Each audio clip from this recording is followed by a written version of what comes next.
They are addictive, potentially dangerous, and more kids are getting their hands on them. Vapes, or e-cigarettes, are becoming increasingly popular with teenagers, even turning up in classrooms. And Detroit police are doing something about the problem. 7 News Detroit reporter Randy Wembley went along for a ride with law enforcement, taking us inside the efforts to stop businesses from selling vape products to minors. Randy's also listening to the plans from Detroit's top cop to snuff out bad actors and hearing from a high school principal and the state health department about vape's effects on young teens. Detroit police looking to pull the plug on underage vape usage by targeting the businesses that sell it illegally. Make sure you card them. Everybody. It's 6 words a gas station clerk won't soon forget. 7 News Detroit rode shotgun with Detroit police during one of its tobacco enforcement efforts. They're cracking down on gas stations, liquor stores, and tobacco shops that sell e-cigarettes and vape products to minors. There's people that are obliging by the law, but you got some small demographics of taking advantage of it, to sell to minors.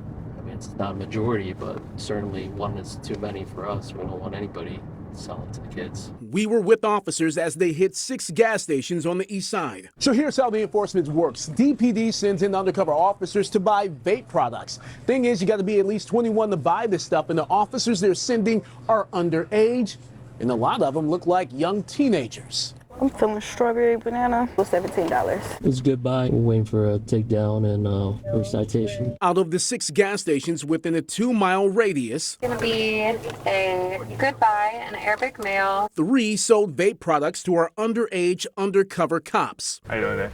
You get the that grape, not the breeze. How much? 14. I got 15. Appreciate it. Shortly after the buys, uniformed officers rolled in and cited the sellers. It's a $100 fine for the first offense. Repeat offenders could pay as much as $2,500. And this is selling to a minor. Surprising to you?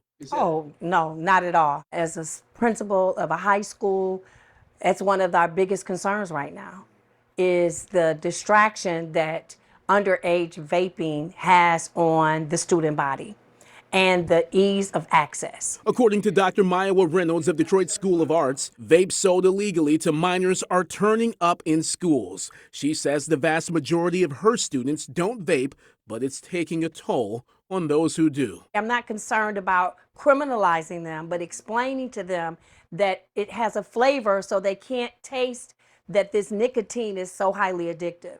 And the reason they're cutting class to vape is because they have an addiction problem. Some kids can't make it throughout the day without doing it. They'll pull it out in the classroom and risk getting caught. E-cigarettes that contain any substance, whether it be nicotine, flavoring, or THC, produces dangerous chemicals like aldehyde, which can cause lung and cardiovascular diseases. Grace Rudolph is a youth e-cigarette consultant with the state's Department of Health and Human Services and says vape overdose calls to the Michigan Poison Control Center have increased dramatically. We saw about 300 calls in 2011, and now we see 7,800 in 2024. Message to the bad actors is, if you're gonna sell vapes to try to make a quick buck, you're making the wrong business decision. Detroit Police Chief Todd Bettison plans to snuff out bad actors who sell vapes to minors through more enforcement efforts. Whether it's on the east side, the west side, the southwest side, we're going to be sending in undercovers to a business that's selling tobacco products near you. They get repeat violations. I have the power as chief of police, working with our law department to actually sanction that business and revoke their business license. And so I have no problem shutting them down. Bettison will host community forums and bring in gas station operators to encourage the few businesses in the city that sell vapes to underage customers to stop. I work with a lot of gas station operators who have been great business partners in the city of Detroit and doing it the right way. And so they know in their industry who a lot of the bad actors are.